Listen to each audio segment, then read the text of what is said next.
Hi everyone, my name is Kathryn Mackridge. I'm the Women's Officer here at the Trades Union Congress, and I'm going to talk today about sexual harassment in the workplaces and how trade unions can tackle it. First of all, you are live, like myself, on a webinar. There's three ways that you can participate today. You can ask questions, your favourite. Links will be below the presentation.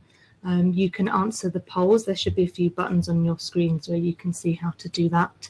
And you can also comment and chat. So what's going to happen is I'm going to give my presentation, which will go along, and then we'll have some time for some questions at the end. So make sure you're listening and think of some creative questions for me, please.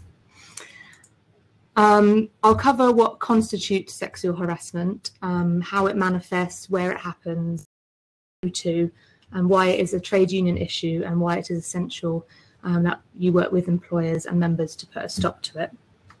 So first of all, what do we mean by sexual harassment? So sexual harassment is a range of different, this could cover indecent or suggestive remarks, questions or jokes about a colleague's sex life, unwelcome or inappropriate touching, hugging or kissing, displaying pornography in the workplace or circulating pornographic images online, such as via email, or requests or demands for sexual favours.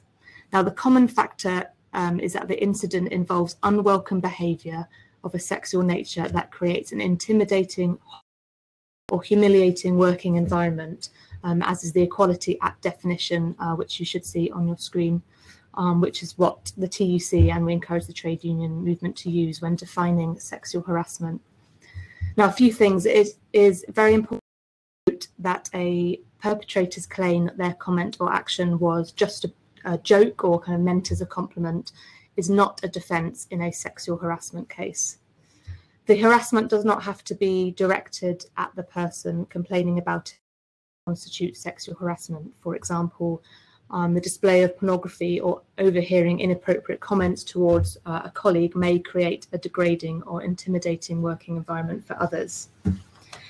It is also unlawful for to be treated differently as a result of reporting or complaining about a sexual harassment incident or instances of sex discrimination at work.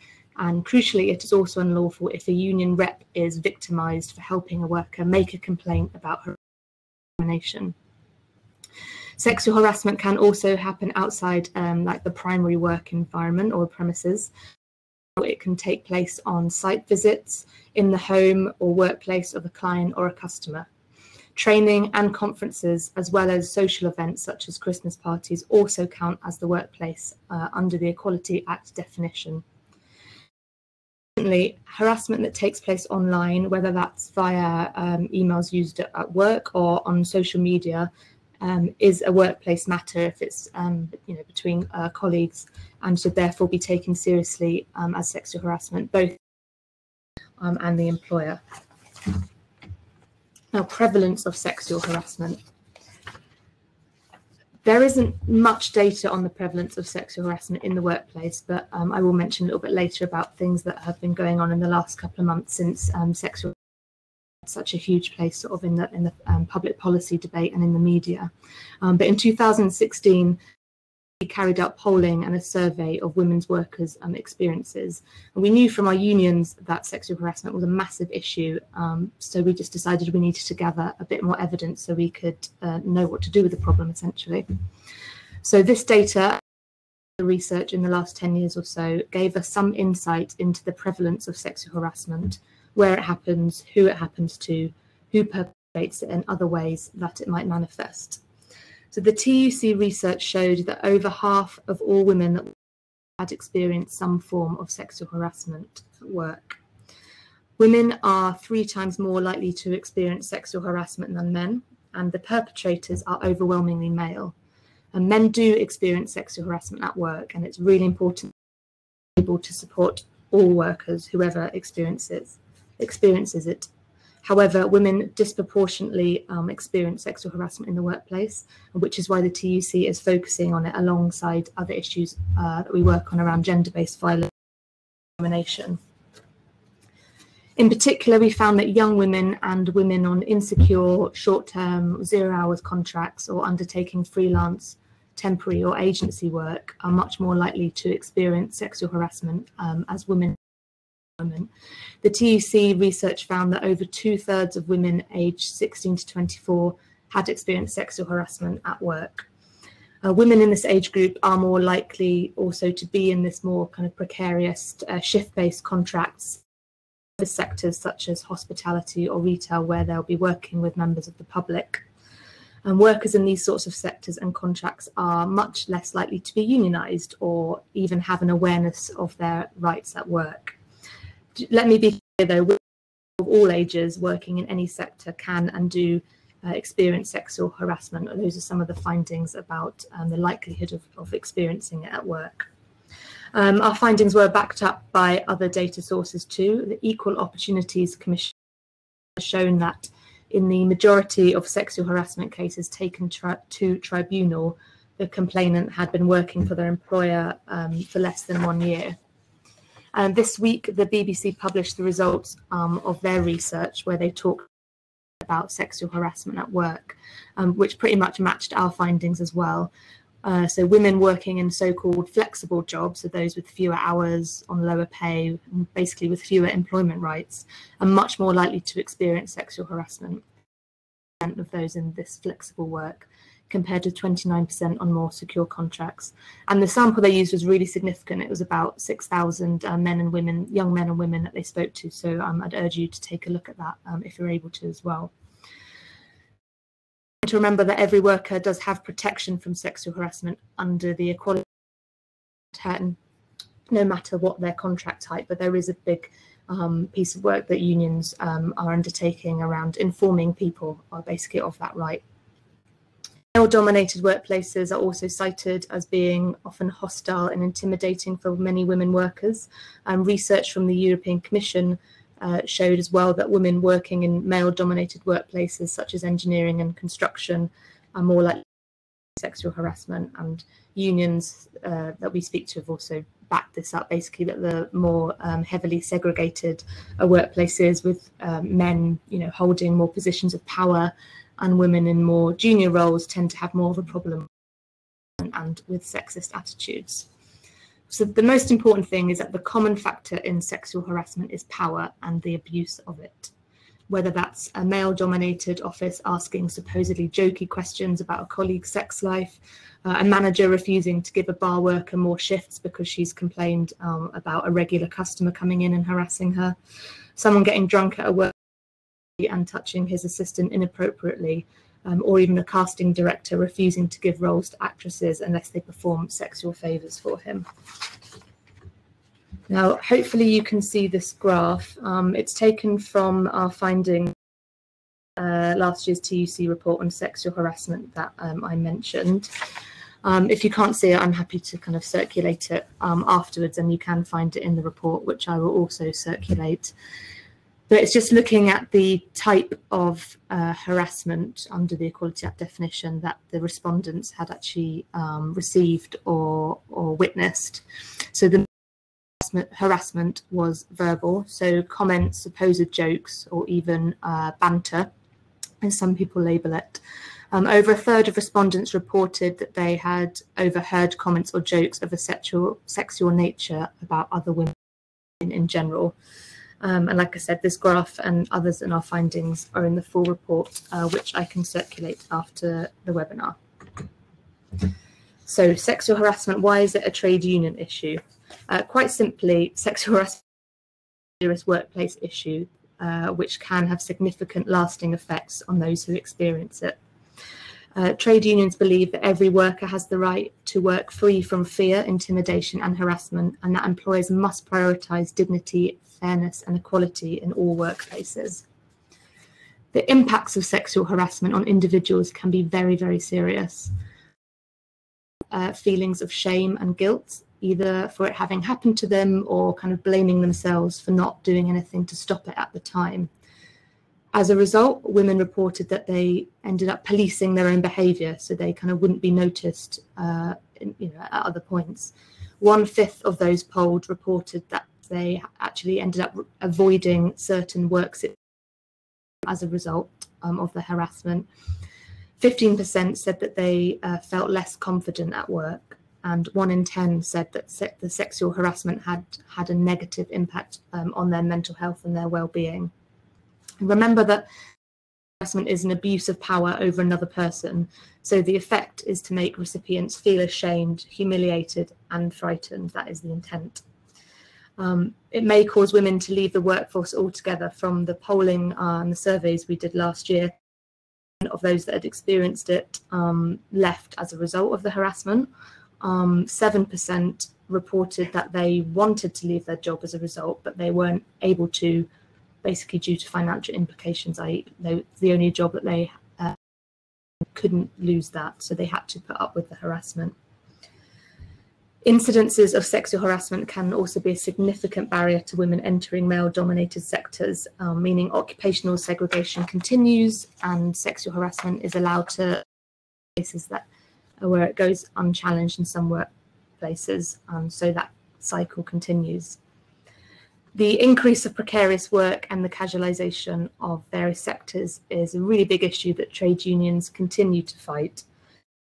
Mentioned, there is a really strong link between the rise in this insecurity, a lack of awareness about workplace rights, particularly for younger workers entering the workforce, a high incidence of sexual harassment, but alongside very low reporting, that kind of feeling that nothing would even be sorted out, even if it was reported. Sexual harassment is very much a health and safety issue, as well as an equality or an anti-discrimination issue for trade unions. So union health and safety reps should think about the risk place might pose around harassment, violence and bullying, and work closely with equality reps and stewards when negotiating policies around sexual harassment with employers. Unfortunately, the TUC research showed that only women who experienced sexual harassment reported it to their employer. But very importantly for this audience, only 1% of the women who experienced sexual harassment reported it to their trade union, which is a significantly low proportion. This is partly to do with the data, as not all the women that we spoke to were really trade union members, but all the same, it highlights an urgent space for trade unions to take up, showing all workers that trade unions are in tackling sexual harassment and ensuring fairer and safer workplaces, especially for younger and more precarious workers. It's also really important to recognise people's perceptions of sexual harassment and the normal harassment and sexist behaviours, both in work and in wider society. So when undertaking our research last year, we made a very conscious decision to ask the participants questions such as, have you received any unwanting touch by a colleague? Have you seen pornography in the workplace? Rather than questions saying, have you been sexually harassed? Because we knew that asking those specific questions, we're kind of getting around the perceptions that people might have about what happened to them, and would be able to build a much clearer picture about actually the prevalence of sexual harassment and where it's happening and who.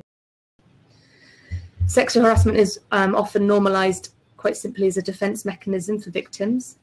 It happens so frequently to so many women, not just in work, but in public spaces, even beginning in school, that it becomes, to quote, some part of everyday life.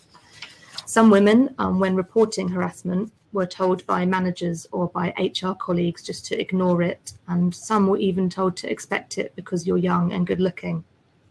It's really important that trade unions that normalising or shrugging off the behaviour is a coping mechanism for victims, and also recognising the unacceptable responses they may have received when they have decided to report the incident to their employer.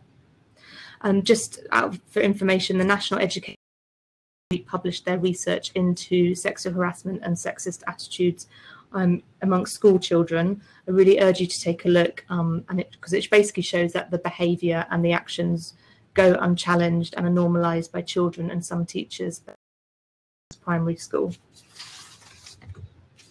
So this is another graph from last year's TUC research. I just wanted to show you some of the reasons that women gave for not reporting their harassment to their employer. it was 80% of all respondents that had been sexually harassed didn't report it to their employer at all. So these are the kind of 1 in 5 their reasons they gave. Hopefully you can see the graph okay, that the fear of not being believed, taken, or the potential negative impacts that reporting it may have on their relationships at work were a lot of the reasons given. Feeling ashamed and embarrassed was cited by 20% of respondents as well. So the important question, what can be done? I'm going to talk directly to the next few slides. What I've written on them is quite relevant, so apologies if it's a little bit repetitive in that sense.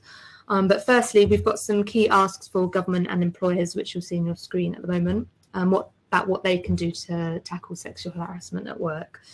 This, I guess, wider campaigns that trade unions are working on as a movement that will support reps making their workplace interventions as well. So government and employers must act straight away. Then government could reinstate the employer duty to protect workers from third-party harassment. So third-party harassment means like a client or a customer or a patient. And we think this would send a really clear message to employers and workers that the government recognises this as a significant issue for a lot of workers. We think employment tribunals should have the power to make wider recommendations to a particular employer or workplace if they found numerous complaints about sexual harassment from the same place, rather than dealing with cases on an individual basis as now. Of course, trade unions believe that giving all workers full employment rights and protections, regardless of their tenure or contract type, is a really good move, as well as proper recognition and facility time for trade union reps to carry out their vital work. Provide comprehensive training for HR professionals, management and senior leaders about what constitutes sexual harassment, the legal framework and their duties around that. And they also have to have really clear zero tolerance to bullying and harassment policy. And we don't mean just something that's written up and then sits in an outdated staff handbook, but ones that are implemented, reviewed regularly, and crucially are enforced if anyone breaches them. So trade unions, working with employers to negotiate zero tolerance policies. One of the most important things a rep can do is to ensure that their employer has policies for both preventing sexual harassment and then dealing with it. Policies that are easily accessible, they're clear, they're usable, and that they are enforced.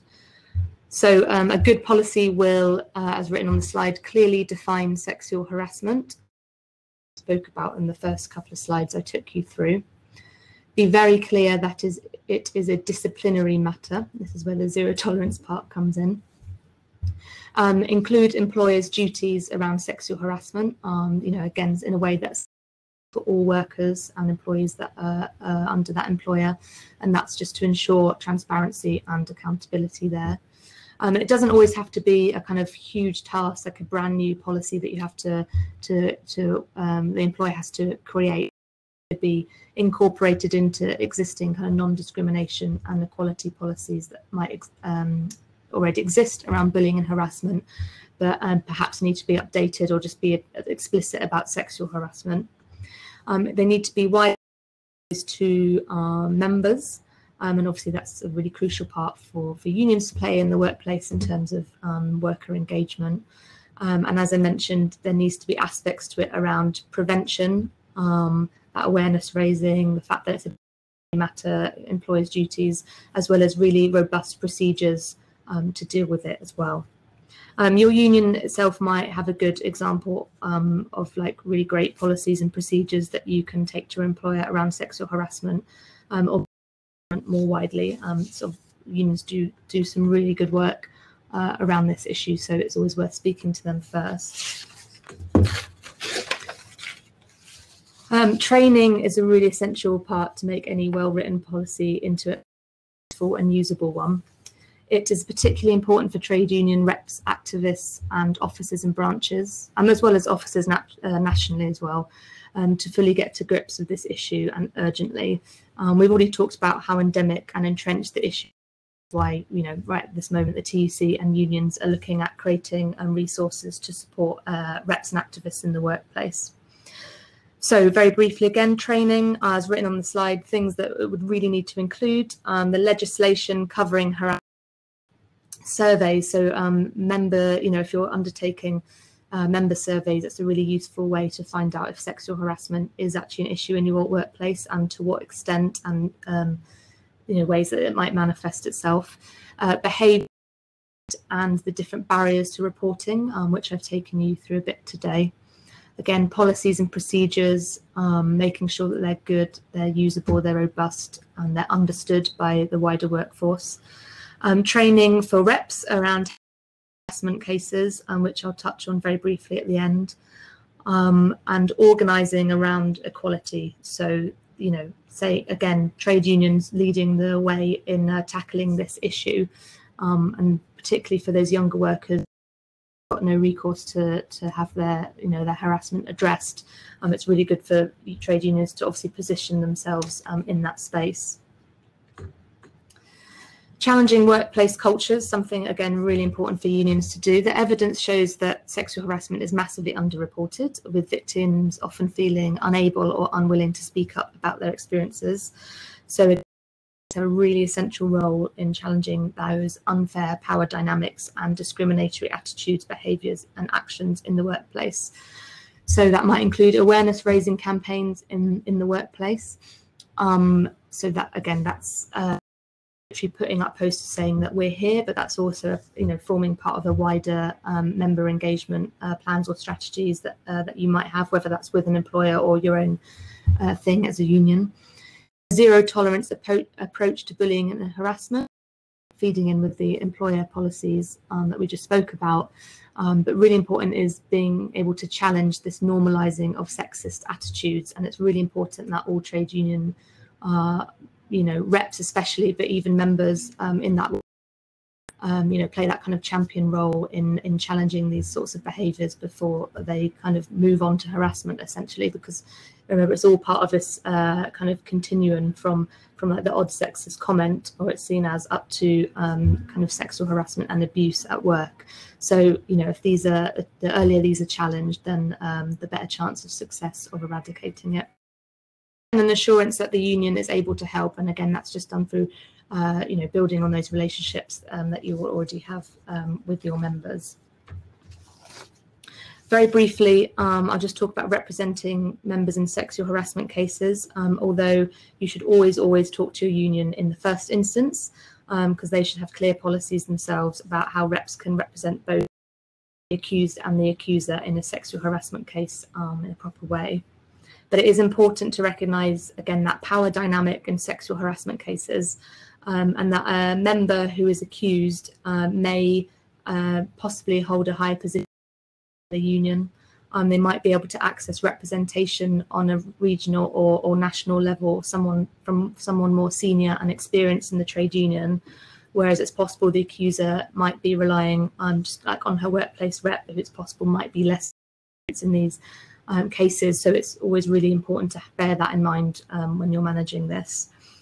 Trade unions more generally must ensure that any training they provide for their reps on dealing with sexual harassment covers challenging discriminatory stereotypes, and also covers the importance of sensitivity and providing validation. So the TUC have provided some training for union officers in supporting reps, in supporting members dealing with sexual harassment cases, which very much covered these areas. And something else to bear in mind, which I forgot to put on the slide, but is the idea of discrimination. So you could be dealing with a woman who's experienced sexual harassment, but there might be some sex discrimination as an aspect of that, or racial harassment as well. Many of the that we spoke to in our polling last year talked to us about how their experience of sexual harassment was often very racialized, and on the flip side, their experience of racial harassment in work is often very sexualized. The same for some of the LGBT plus members that we spoke to, where some lesbian and bi women were saying that the homophobic abuse was kind of unfortunately came hand in hand with the sexual harassment that they experienced at work. So that's definitely one to bear in mind. And knowing that people experiencing those sorts of discriminations or harassment might need a little bit of help in kind of defining that and figuring that out for themselves. So just again, to make sure any kind of training union kind of covers that, and that awareness raising of multiple discrimination. So finally, next steps. Again, speak to your union about existing resources. They're going to be the first port of call that you should speak to. They can support you in learning a little bit more about this issue and supporting members in your workplace. We've got a number of resources that the TUC have produced as well, which are written up on that slide. So we've got Tackling Sexual Harassment in the Workplace, a TUC Guide for Trade Union Activists, which is a lot of what I've talked about today. But that also contains what stuff that the TUC guides always contain, which is usually some case studies of unions doing really good work in this area. So we've got examples of UCU doing some member surveys to find out the extent of sexual harassment, and the NASUWT also doing something very similar as well, meaning that they had that data about their sector, which means they had a more nuanced way of being able to approach it. The guides also have like a checklist that we include, which is sort of saying, looking for good employer policies, these should include X, Y, and Z. So that's one worth looking at. I can definitely circulate absolutely everything today and everything that's on this slide here as well for your information. We have a protection from sexual harassment, a TUC Know Your Rights guide for workers and for members. That kind of takes through, again, definitions of sexual harassment, what the law is around, and kind of possible routes of recourse that people can take, obviously promoting trade unions as the best way that they could do that. The report I've mentioned quite a number of times is called Still Just a Bit of Banter, and that was our report last year. That includes a lot of moving and very important testimonies from the women that we spoke to that really illustrates a lot of the issues and the discrimination that they face. So again, I would urge you to go away and take a look at that, as well as a lot more of the data touched upon today. We have a new workplace posters that we've just produced, which hopefully you can see in the screen here. So they're called You Are Not Alone, Don't Suffer in Silence, Speak to Your Union Rep Today. Came off the back of our finding about how so few women were reporting their harassment to their union reps. So, they're kind of glossy and quite eye-catching. So there's ways that you can order this as well from the TUC publications that will circulate afterwards. We've also got an e-note for reps and activists that have been live for the last 6 months or so, which I understand has had really good take-up, some really good feedback on it.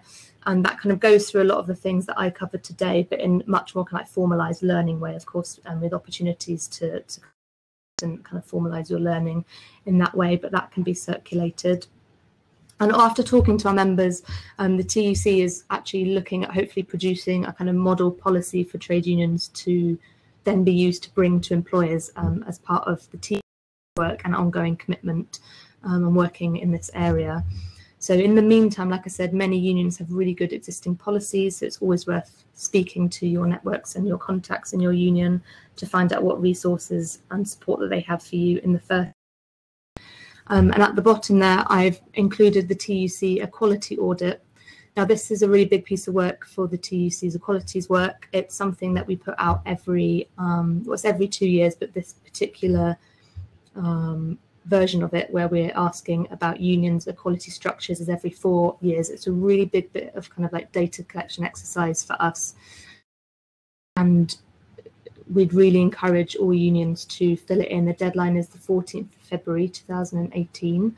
It goes through the equality structures of your trade unions, but I'm basically just plugging it as much as I can so everyone's aware that it's out there and needs to be filled in. But that's got some questions about sexual harassment specifically, wider questions around and harassment, and what we're really interested in finding out as well is about what unions have these policies in place from an employer point of view. So the union as an employer, what do they have to kind of protect their staff? So some of the questions in that are extended to asking about reps and elected officials and activists as well. So that's a really big, important part of work for TUC and kind of ongoing work that we're undertaking around sexual harassment. Thank you so much for listening today. I'm aware I may not have covered everything you need to know, as it's, as you know, such a large, complex subject. I've got a bit of time for questions, I think, or any clarifications that you might have. And if I don't know the answer, which is quite likely because I'm not actually an expert on everything, I'd be more than happy to kind of take your details afterwards, and either I can look it up or I can ask a colleague to get back to you and said if they know the answer. Thank you very much. Oh, I'm looking at questions now. Please give me a moment.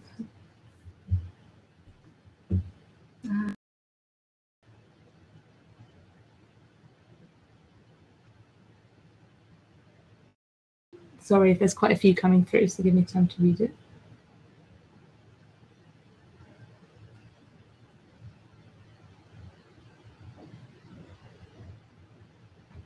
So we've got a question. Oh, is that, sorry, as well. If union members are encouraged to speak to union reps, why do you think reporting rates to trade unions are so low? That's a very good question, and I'm afraid one that we don't entirely know, or at least I don't, you know, in my position as the TUC. To be honest, when we did put out that survey and that polling asking about, you know, women's experiences and their experiences and reasons for reporting or not reporting, I'm quite shocked to find out that the reporting rate to unions were as low as it was, and that's pretty much why we've really taken sexual harassment, for the TUC anyways, massive priority for us. I know it definitely is for a lot of the unions that I'm in contact with through you know, those equality structures. I know so many reps as well, like yourself, are saying that this is happening all the time, but you know, there needs to be that kind of three-pronged approach. Essentially, you've got the government action and the employer action, and the government action is something that, you know, the trade unions and the TUC are really good at kind of undertaking and bringing that movement together to work on these issues and for those campaigns. But you've also got that inter-union work as well. That's just really important.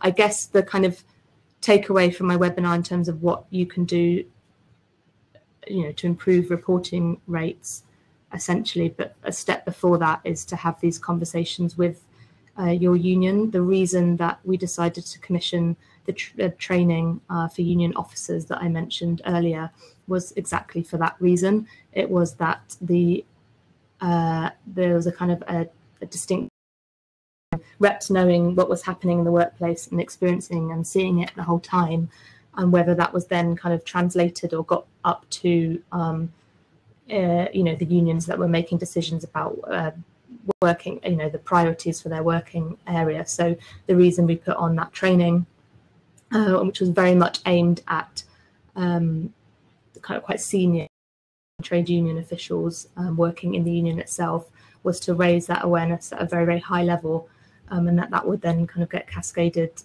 down, hopefully, you know. So there's kind of, it's going two ways. But yeah, I'm in complete agreement with you. We were really shocked and upset to see that the reporting rate was so low, and that's exactly why we're doing kind of all we can, essentially, from different angles in getting those reporting rates up. I hope that answered your question. I'm going to attempt to look at some more. I'm sorry.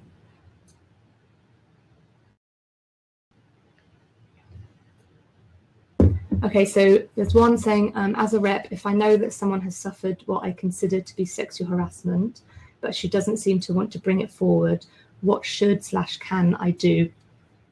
So the most important thing is to, you know, as representing a member, is to follow what their action that they want to take. And in this instance, she doesn't want to kind of do anything about it, then you have to respect that. In terms of what you can do, and again, this is just kind of talking generally, I really encourage you to speak to your individual union about what they would suggest and what policies are in place for your individual union. But that, you know, that doesn't mean that if you can't bring it as a case to be recourse for this individual, because that's not what they wish to do. There's a really important aspect of kind of data collection in the rep's role in the workplace, essentially. So, you know, you can, if you're having a few cases coming to you, but they're not then going to be taken forward as someone that you would then support for, for a recourse in that sense, it's still so important for the trade union to have anonymized data, essentially, about what is happening in the workplace. But for example, it is something that's, part of the workplace culture that's going either ignored or the employer is unaware of.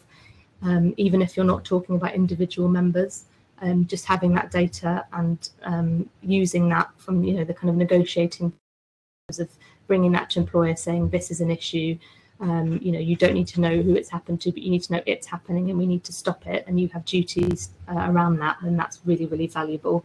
Again, I hope that's helpful, but there are further resources in the, or further information in the resources that I mentioned that I will circulate. I think we've got time for one more.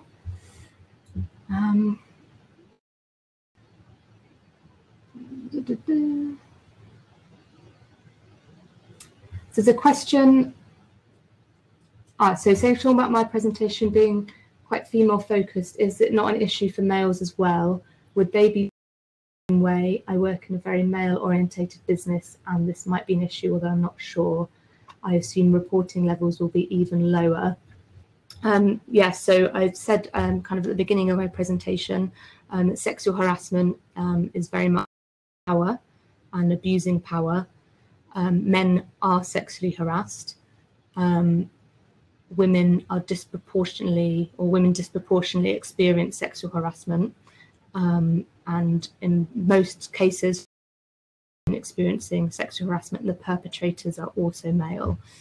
And I could sit here for about 7 hours talking about why there's a power dynamic there and why, males hold possibly more senior roles, women who work insecure, lower paid sectors, and all the other bits of work that I do as the women's officer here at the TUC, looking at sex discrimination and occupation.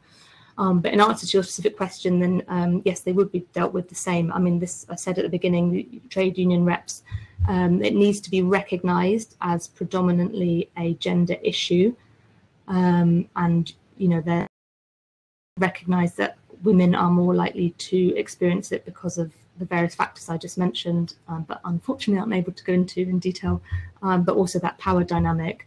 But in terms of treatment and speaking to the member and being able to represent them and listening to them, validating their experiences, presenting them with options that they can get recourse and talking to the employer, then you don't want to be discriminating within that. So it's important to recognise that as an issue, but also it obviously does happen to men and women.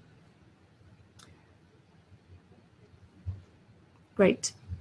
I think that's all from me. Thank you very much. Just very quick plug before you go, the reminder of our next webinars, which will be 2018.